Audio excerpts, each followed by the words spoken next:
All right. Welcome on in. A little Thursday afternoon slate action. Got myself, gonna have Reed Fowler. Got some news to talk about. Obviously, a 3M Open going on.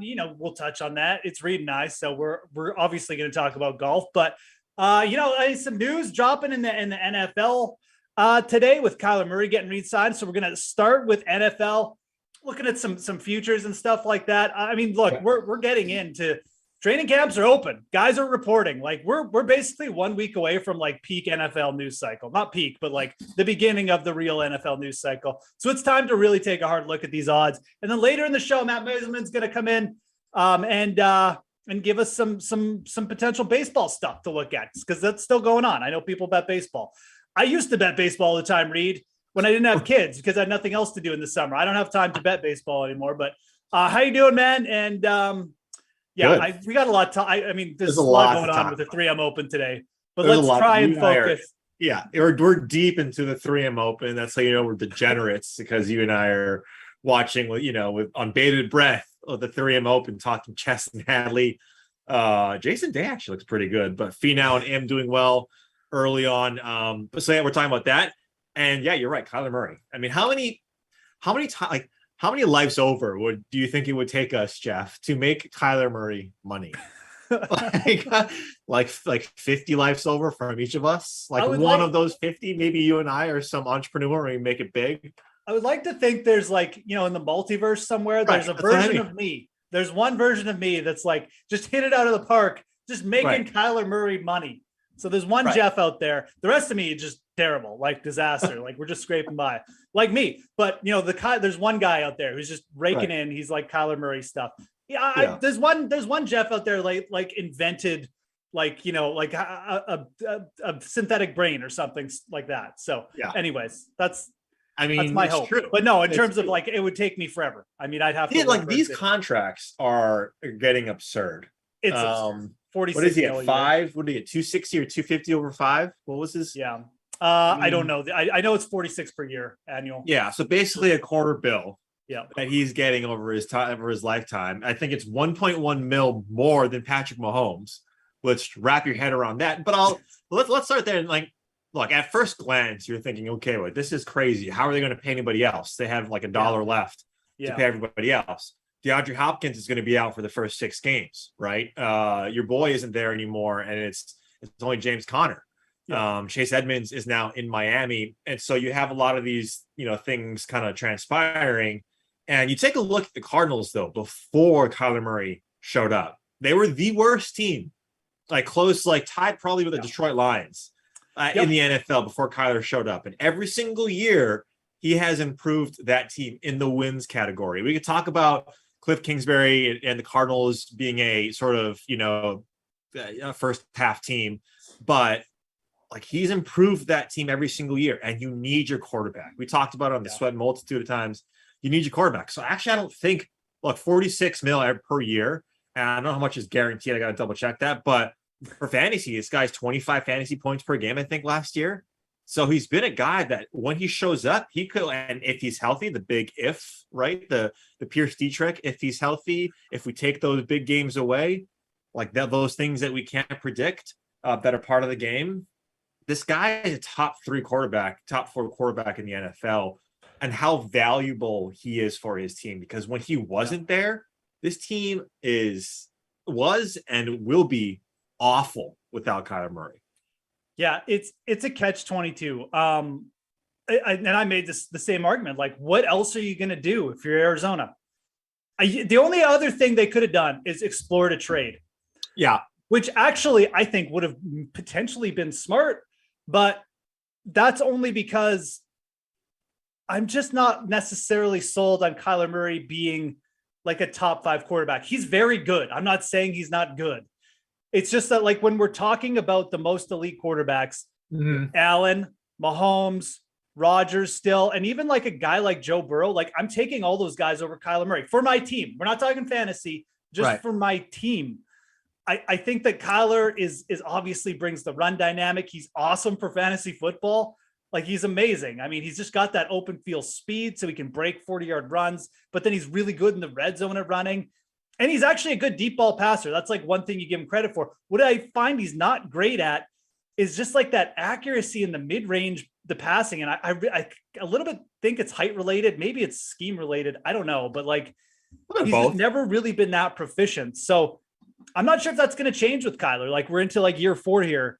And I just feel like he's going to have that little bit of inconsistency. Maybe I'm wrong, but and maybe I don't think so. I mean, yeah, I think we've seen enough, like personally, to say. I mean, I look at Kyler and he's clearly a rung above some guys, but like at the same time, if I had a team, I think I'd rather pay Jalen Hurts like 15 to 20 mil a year than have Kyler Murray right now. I don't know. Like it's just, I don't know if that's like an extremely hot take or like people just would agree with that. But again, the Cardinals were either trade it and blow it up and really just get assets and just, take the public scrutiny or just pay him. And paying him's easy.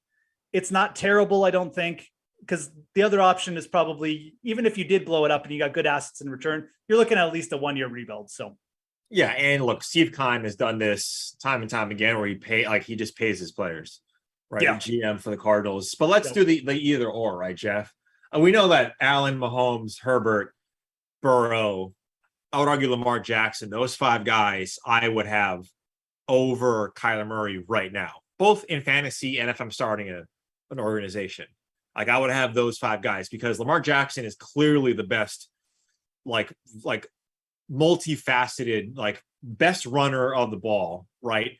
And I think he doesn't get enough credit for his passing and his footwork. Like I think it's top notch. I just don't think that people give him enough credit. And look, his first inclination is always to run, but I think he is Kyler Murray, but like obviously bigger, right? Stronger. But would you take, like you mentioned, Jalen Hurts? Would you take Dak Prescott over Kyler Murray? That's a tough one too. I mean, I have like some issues with Dak in a way too, but like I think he's kind of limited. I think the one thing with Murray, I probably would take Murray over Dak for the simple reason that he's a little bit younger, and also like we've only seen Kyler in the Cliff Kingsbury offense. Right. And it's almost like Russell Wilson being in that Pete Carroll situation for so long. I do wonder if like, because you see bouts of brilliance from Kyler Murray, but like it's just followed by inconsistency. But you wonder if like you put him in a slightly different scheme, a little bit more open, not so focused on short passing and like, just, I don't know, whatever Cliff Kingsbury does, some of it's just not that good. I wonder if he'd be better. So maybe I'm doubting the talent a little bit. He's super, super talented. He's, like I said, he's great for fantasy, but I don't know. He's an interesting player to talk about because I definitely think like he's not a top 5. Like I would not put him in the top 5 quarterbacks, but that's not to say he's not like, he's definitely top 10 too. So I don't know. It's just, it's a lot of money for Kyler. I understand it. I think that if I was the GM and the owner, say you were the GM and the owner of the Cardinals, I probably would have explored trading him. I really would have, if I could get the right return. And by right return, I mean like a king's ransom, but right. That's just me. That's how I view football. These guys are kind of just assets. Let's talk about this from an odds perspective. Like, I mean, I mentioned Jalen Hurts and Kyler Murray. They're the same odds. Actually, so is Lamar Jackson. Lamar Jackson, Jalen Hurts, Kyler Murray, plus 2,000 is a great play to start with the betting. Gun to your head, which one of those guys at plus 2,000 would you bet if you had to bet one of them? You mentioned Jalen Hurts, and I thought about it the other day. Like, what would cause him to A, win the MVP, and then B, well, first they have to win their division, and like the NFC East is not the hardest division to win, or it hasn't been historically. We'll see. Like the Giants, there's always the Cowboys. They're always there. Like the Eagles, they're always that one team, and Nick Sirianni. Like I think the jury's still out, right? Like on Sirianni. There's things like he mentioned the whole seeds, and you gotta water the seeds and watch them grow in his press conference. You're like, what in the like, what is this guy talking about? On some level, right? You kind of respect it, and Jalen Hurts has been that guy, and he's stuck by his quarterback. But I would argue that in this current iteration, Lamar Jackson probably presents the most upside at plus 2,000 to MVP because what he can do with his legs, and I would argue, even though both Hurts and Kyler Murray for the entire season might have the better pass catchers, Like, I think Lamar Jackson, with what he's able to do, and remember last year, their running backs like weren't healthy. Like J.K. Dobbins went down before the season. J.K. Dobbins is in the game and he's starting and he's playing. You have to figure out if you want to get embarrassed by Dobbins or embarrassed by Lamar Jackson. And I'm sure Hollywood Brown would still be there, right? I know Hollywood Brown's obviously with Kyler now, but like I would argue Lamar Jackson is that guy for me. Plus 2,000 for Lamar Jackson kind of seems. Jalen Hurts is interesting. I like it. Hurts and Kyler. I think Jalen Hurts is probably the better football player. Like you see him out there, he goes through rough stretches, but he never looks phased. He's out and he just grinds away. And at the end of the day, like he's always putting up stats. At the same time, I don't know if he's got that next level in the passing game. We're definitely going to find out this year because he's got some fantastic guys to throw to. Goddard, obviously Smith, and then getting AJ Brown. If there's another level with the Jalen Hurts, I mean, it's coming this year. But and then you see Kyler Murray, who just sometimes gets frustrated, but he's clearly got the talent edge, like just in every facet of the game, like in arm strength, what he can do, the velocity, obviously running ability. I would probably tend to agree with you in terms of betting. I think that too, if the Ravens are good, like Lamar Jackson's getting the credit. Right. If the Eagles are good, people might say, well, AJ Brown was a big part of the equation. And then with the Cardinals, I just don't think the Cardinals are going to be good. I just think that it's too tough a division. But I think the MVP in that at plus 2,000, again, all these guys are the same odds. It would probably be Lamar for me too. But I'm probably not going to be on any of those guys because I'm just going to bet Russell Wilson because I'm a Russell Wilson fanatic. Well, and then you and I talked. Trey Lance is like the deepest. Yes, that's the deep value for me still. Yeah, and look, 5, I mean, Garoppolo. If you like that number on Trey Lance, get it soon because I think once Garoppolo does officially get traded, that number is probably going to fade down, potentially in to the Matt Ryan category. I wouldn't be shocked. So you got to put him ahead of Matt Ryan, right? Like the only Matt Ryan to win the MVP, they basically have to go 15-2. Yeah, which could happen, but.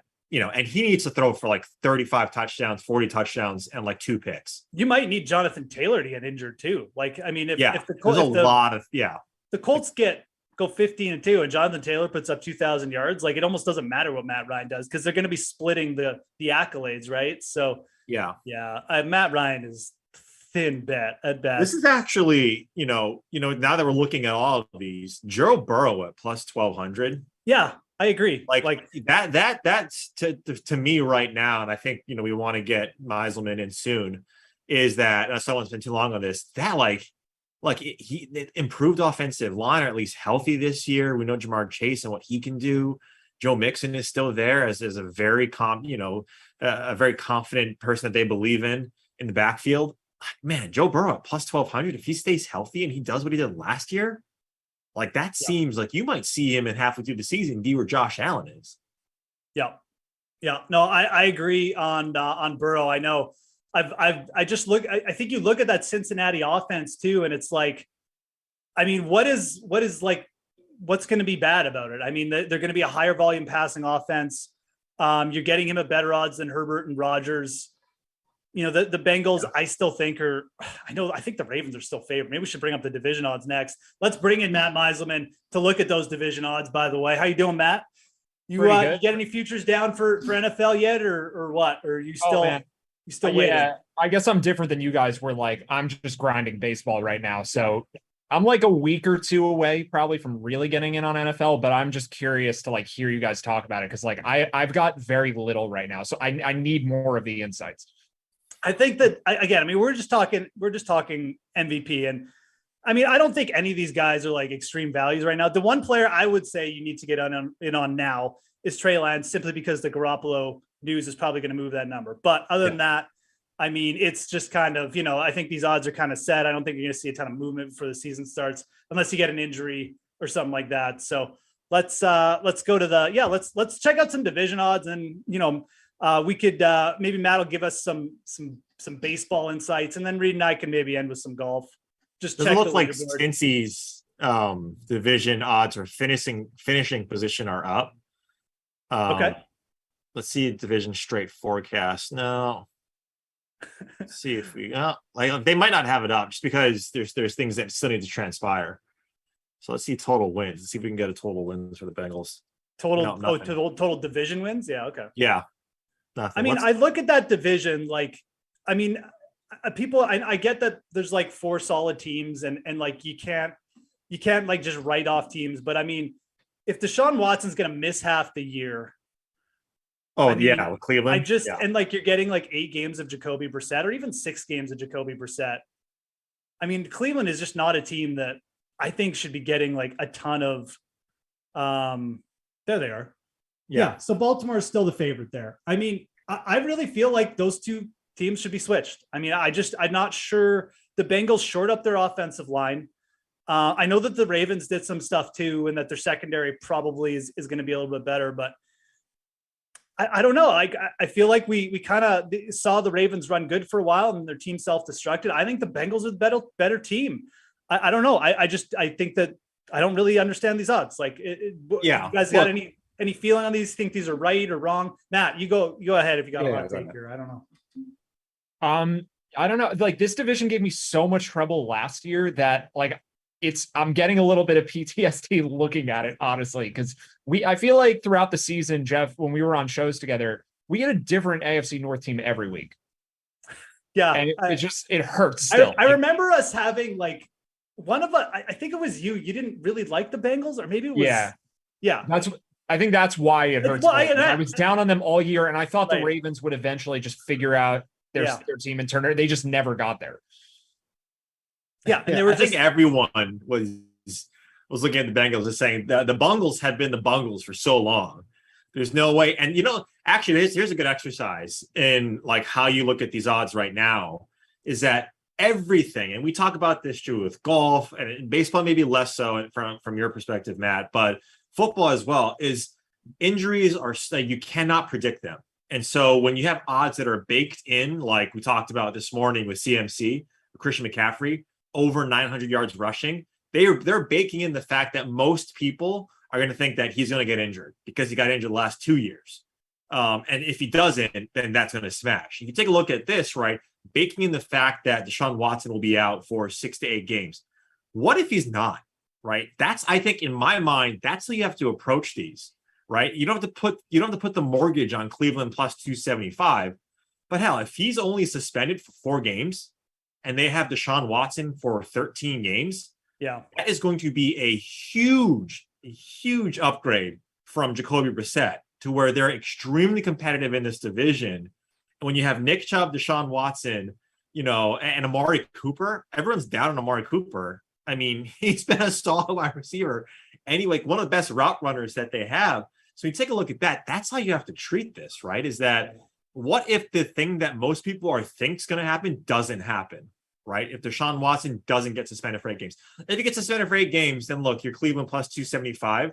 You might get Cleveland plus 500. You put a little hedge on that and you go from there, right? Or injuries pan out, and then, it could be Kenny Pickett is the next Andrew Luck, and you get Pittsburgh at +1. That's in my mind, unless you're going like full on, Indy is going to win that division, like the AFC South. I don't see how they don't. Then that's how I would attack these odds. Yeah, there's something to be said for waiting for the news that you're talking about and then trying to hit it as it happens. But like, that is way easier said than done. Like, that is not always viable. And I think maybe you have a different feel for this, but from my experience, the football news cycle, that'll affect the odds quicker than any other sport. Like, as soon as something drops NFL news wise, like all the division odds are just like the Wilson trade. I think you had about 5 seconds to get futures in, and it was like it was impossible.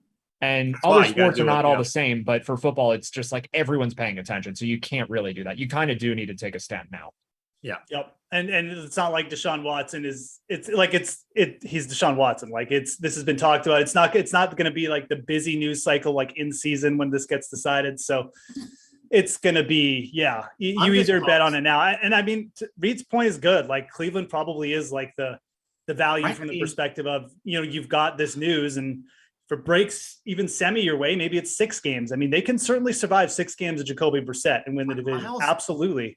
Myles Garrett is on the level of Aaron Donald type effective on the defensive side. Like, he can absolutely change the momentum of games. Myles Garrett and Nick Chubb could just carry the team for 6 games. 100%. Absolutely. So 100%. And like, this is the one time where people aren't on Cleveland, right? Everybody, like the last 15 preseasons, like Cleveland's going to win the Super Bowl. You know what? Let's take this a step further. What is Cleveland's Super Bowl odds? Like, honestly.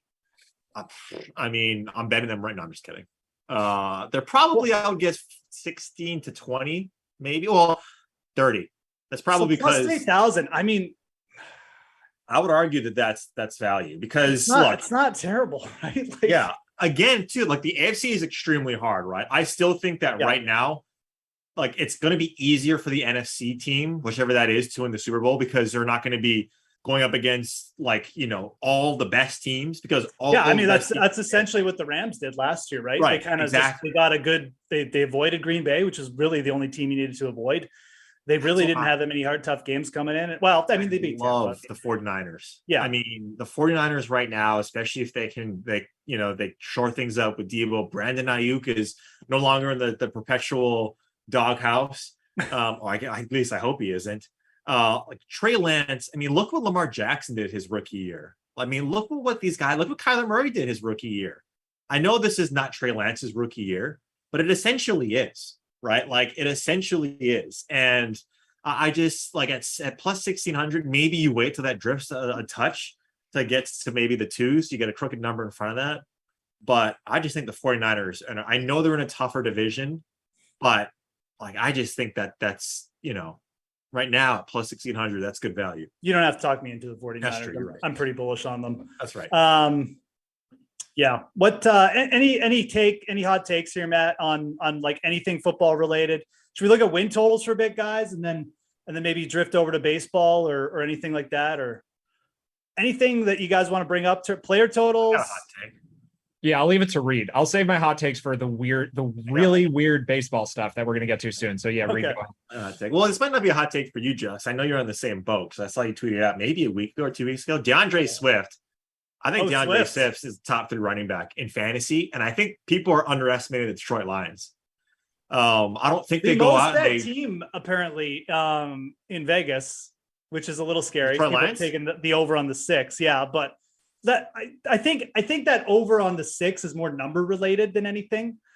You remember last year this team covered? I'm not saying covering is the same as winning, obviously, but this team was like the second best in covering their spread. They were like 10-7 or like 9-8, something crazy where they were like just as good as Green Bay or just as good as like the top teams in covering. And they had so many games where they lost. I mean, you remember it, right? To the Vikings and Kirk Cousins. Like they lost to the Ravens, I think, when what's his face hit like a 90-yard field goal. Justin Tucker. The lines are so close in so many games. And DeAndre Swift will be a top 3 running back. If that guy stays healthy, like he's going to be the next Austin Eckler.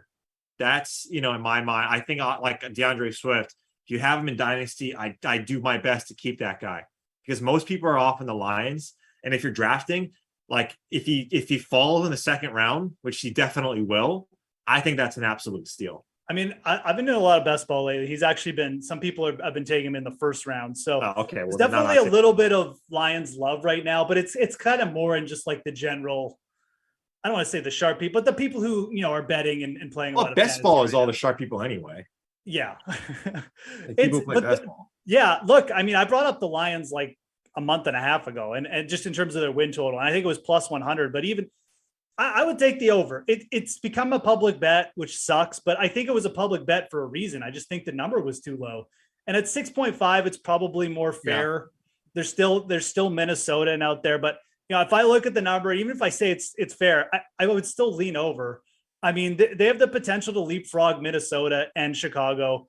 And I think that at the very least that you've got 3 teams there that are going to be pretty equal. So you ride the right side of variance for once with the Lions and you get there, I think. So it's fine. Any other win totals what are the Broncos at right now? They came down to 10. I think at some places they were going at 9.5, but not on DraftKings. They're still at 10. They gotta be 10. Let me check. Yeah. Double 10.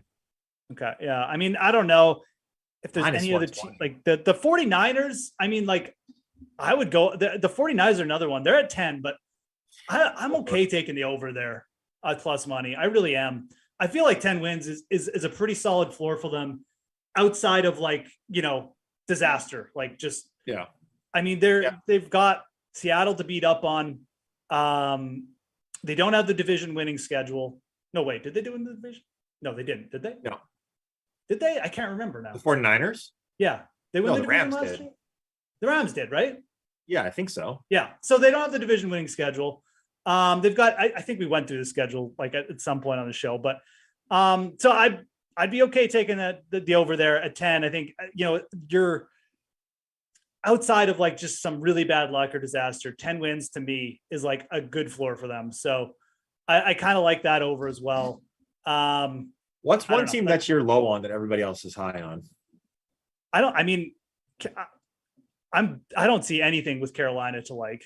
Some people seem to be a little bit bullish on them. I don't see anything there. Yeah. I think they're in a tougher division than people realize. I think that the Saints could be good. The Saints are actually a team I have a little bit of interest in just because they have a good defense and that's going to help them. But this is a year I don't really have a lot of like team. You've kind of convinced me to maybe look at the Browns a little bit harder. I mean, I don't know what their win total's at or if it's even up because of the Deshaun Watson news, but yeah, probably not. Yeah, I actually don't think it is now that I've said that. No. So there you go. All right. So there you go. But no, I mean, Panthers are a team like 6.5. I don't know. I mean, I don't see it. Yeah. Anything special. This number, I don't get right now. The Packers at 11. Like that. I mean, look, I know it's because of Devontae Adams. Yeah. Well, like, yes, Devontae Adams. And like, look, and this is true, and you'll see it throughout the season. If a wide receiver is out, if Saquon, like when Saquon was out, didn't change the line that much. But if an offensive lineman is out, if a key defensive lineman like Myles Garrett, Aaron Donald are out, if the quarterback obviously is out, then these lines change, like the game line. Yeah. But like Aaron Rodgers to Devontae Adams was so pivotal to that entire offense. You didn't just lose Adams, you also lost Nathaniel Hackett. So, like, 11 wins. Like, how many wins can Rodgers give you with MVS? I know they're bringing in Smokey Brown, or they're working him out. I think yesterday or the day before. Like how many wins can Aaron Rodgers, Aaron Jones, AJ Dillon give you? Like, I just don't see it. I know this division has been won by the Packers, but the Bears, like Justin Fields is going to be in his second year. Right? What, like Nagy is gone. None of that BS from last year over to this year. Yeah. Like we talked just about the Lions, like the Vikings, Justin Jefferson is, and Kirk Cousins have an amazing connection. Dalvin Cook, if, they stay healthy, Mike Zimmer is out. So there's a lot of changes now. And the pack is just still feels like the industry is still on the Packers right now at 11. I just don't see it. I don't have a particular insight to add. It just, this feels like my kind of bet. Like I was low on the Packers compared to most people last year too, and they had Devontae Adams. It feels like the team with the great quarterback but not much else is always overrated. Yeah. And this is like a pretty clear case of that. Right. Like I just feel like what is their path to victory every single game? I mean, they're a good team. Like they still have, obviously just, their offense isn't going to change much because they weren't like super pass heavy anyways. And they did shore up the defense in the draft, but to your point, like it's, if that passing efficiency dips a bit. I love Rodgers. Didn't he hurt his toe last year? Yeah, he says he did. He alleges his toe was hurt. Okay, yeah. Just been trying to get some he was taking pictures of it and stuff. Actually, that was like the news cycle for 2 weeks. Aaron Rodgers' toe got COVID, literally. Right? And remember when look, if anything happens to Rodgers, remember when Jordan Love started last year with Devontae Adams? It was against Kansas City, which was a weird game. Right. I don't know. Like it was a weird game. It was a baseball game. It was like, watching the All-Star. Like, it wasn't even like watching the All-Star game. It was like watching one of the worst teams in baseball. Like if he goes down, this will you're under you're under once he goes down. I really don't hate the under at all. I mean, there's no way I'm taking the over on 11 wins. It was like 9. Any team in the NFL, but especially not here. Yeah. Like 9 or 10. Okay, I'll think about it. 11, get me out of here. Yeah. Well, I mean, and that 10 bet for the 49ers would be my max. But again, I just like the setup for them too much. Okay, let's get to Matt's baseball bets because we only got like 5 minutes left. Give him the floor. What are we looking at for baseball today, Matt? Bring him up. Okay, shoot him up there, Fowler. Yeah. At the top, very top. Very top. Hold on. I'm not used to looking at the baseball. MLB. I know the Zoom thing is covering it. This was almost a segue that Reed gave me by accident because he said it's like a bad baseball game. I mean, my favorite game to look at right now is the second Tigers-A's game that we're going to get in about an hour. So it could not be either two of the worst, like 4 worst teams in baseball. So I'm in batter props looking at stolen bases because this is where I'm always looking. And we don't know lineups yet because the first game of this doubleheader is happening right now. But my assumption is that Stephen Vogt is going to catch for the A's in game 2. Sean Murphy caught game 1. He's the backup. Vogt is horrible at throwing out base stealers. And Frankie Montas is pretty far below average at holding runners. So the difference between they just had a lefty on the mound with Murphy, really hard to run on that. They're going to have a righty who strikes out a lot of guys, but also walks a lot of guys on the mound. So an easy pitcher to run on, but then a significant downgraded catcher.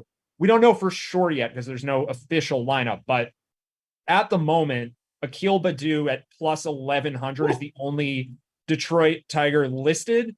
I absolutely love this bet. I think he should be like 6 or 7 to 1. But guys like Baez, Grossman, Victor Reyes, we don't have lines on them yet. We're going to need to see a lineup come out. Maybe Baez sits the second half of the doubleheader. But essentially, any Tigers player that is double-digit odds to steal a base tonight, I like basically all of them.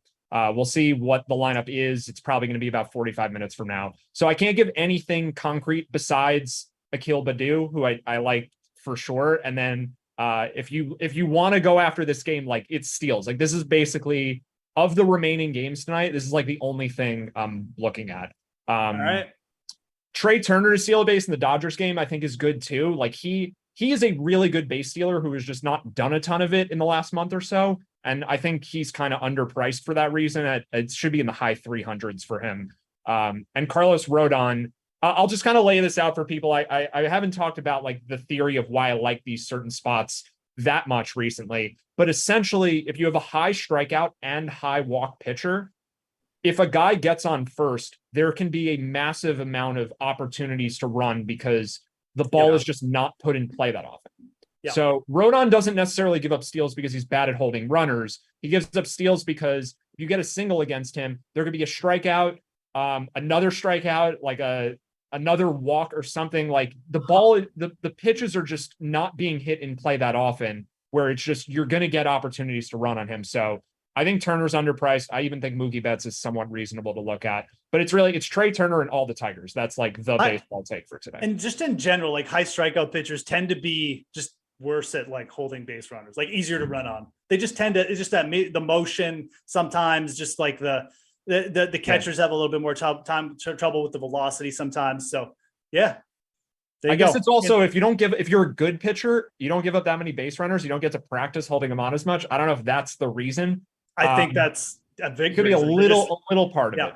Yeah. The high strikeout pitchers just don't. Yeah. I mean, it's just, it's not something they worry about as much. Right. So, whereas, you get these guys out there with more control fanatics and they give a few more hits and they become technicians at holding base runners. Right. So Dallas Keuchel's had a lot of practice holding runners the last 5 years. It's really, really hard to steal on him. He's left-handed, but also there's always guys on. He's always practicing his off foot. Exactly. So, all right, there it is, man. The prop master, the prop maestro, Mieselman, the maestro of the props. I love that one. I love that. Looking at that A's Detroit Tiger game, guys, go to those stolen base props again.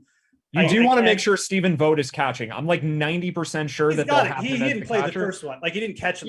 What team? The A's have the worst record or second worst record in baseball. Why would they have the same guy catch both games of a doubleheader? I mean, if they for some reason do it, then it makes all of this less appealing.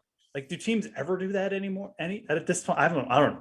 Towards the end of the season, if you're really competing for a playoff spot, maybe. But the Oakland A's they're 30 games under 500. There's no. I'm just impressed Stephen Voigt's still out there, dude. He was a terrible. He shouldn't be. Catcher. No, I mean, he's a good hitter at points in his career, but catching, he's always sucked. So, okay. Anyways, I don't know. I mean, Reed, you got any thoughts on this Hideki Matsuyama withdrawal?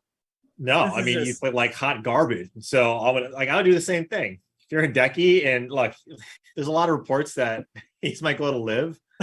So could you imagine though? I mean, I tweeted it out. Like if he tees it up next week in Bedminster with the live tour, wow. Like that's not even pretending to care. That's just like look, PGA Tour. Like I got a lot of thoughts about Cameron Smith.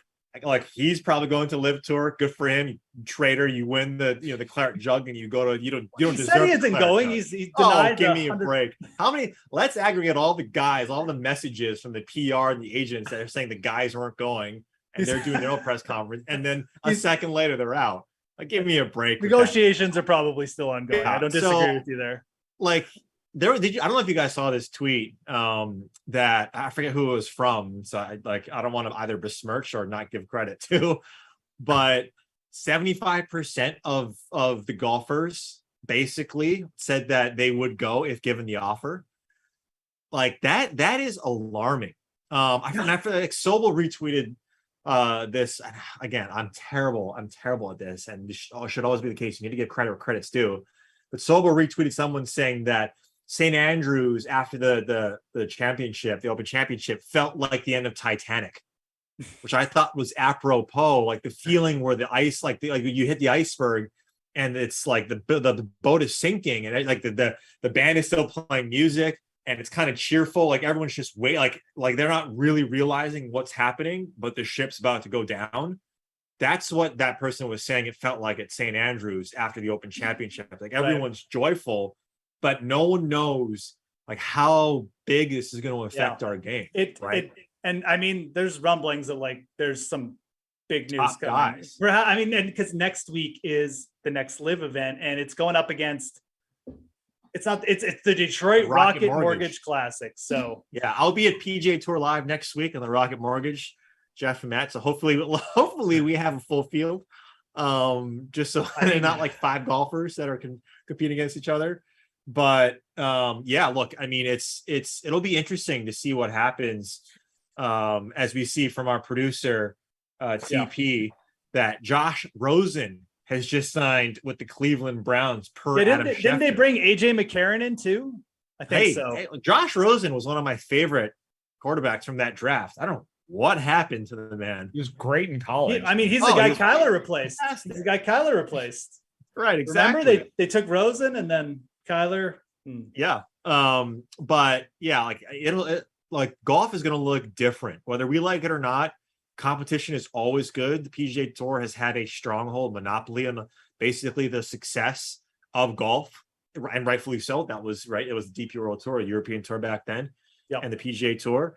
But I also saw something interesting too. What if Live, and I don't think they would want to do this, but what if that same holding company does this for the NFL or does this against the NFL? Like when you start getting now competing organizations, and that's why I said it doesn't, like, I don't think it's going to happen. But if you start thinking of it that way, you start opening your eyes to see that it's much bigger than our little like Twitter sphere of golf. Yeah. Right. And of things that we want, because Henrik and all the stuff about Ryder Cup and all the legacy stuff, while it's great, it only matters to like 1% of guys. Tiger, Rory, Rahm, and like Spieth and a handful of guys. That's it.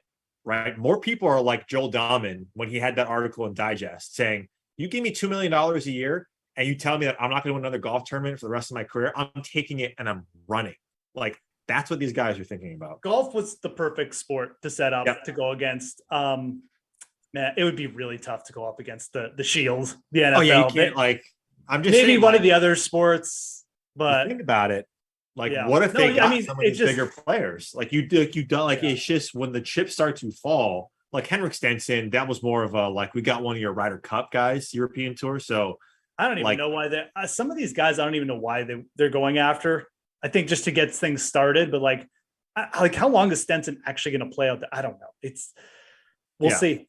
But like, again, competition I think is always good. And the PGA Tour, you just got punched in the face. You better have a plan. I mean, we saw like the WWE, which was like a legit company, tried to go up against the NFL. And I mean, but I just think golf was right for it. Golf is when it comes down to, it's a sole proprietor sport. These guys are kind of just journeymen out there who are just going to, like, they are going to go to the highest bidder. And, in football, it's like, well, I mean, the highest bidder is pretty much always going to be the NFL. And even if it's not, like, you know, you may be playing in front of like nobody, you know, even if the person has unlimited money. Yeah. I mean, you know, to transform an NFL fan, like I don't know. I think it would almost be impossible. Like the people aren't like football fans, they're NFL fans, right? So that's just my take. I don't know. Yeah. Golf was ripe for it. I really do think so. But yeah. I think golf a lot too. Like, you know, their broadcast was just so to your dad sitting on the couch. And golf has brought in new fans over the last 5 years with betting and fantasy and stuff. And it's like the PGA didn't adapt to it. And now the Liv's out there. And it's like, you know what? People like you and me, I'm going to watch Liv because I bet on golf and I like fantasy golf. And I'm just going to watch it if there's good players there. And it's an okay broadcast. So yeah, I think PGA put money on it.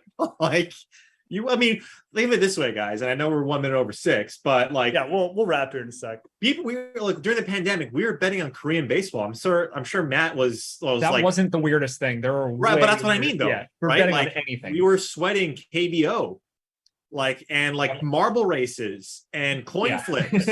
That was we had money on it. I'm not saying like there's a degenerate side. Jesse do a coin flip on the slate or something. Yes, and there's like a necessity part of that, but then there's also you can like in our industry. That's why it's so massive. That's why we're bringing on a lot of talent from ESPN on DraftKings with the Golix, with Meadowlark Media. Is because there is another level of entertainment that you provide when you have what we do on a daily basis.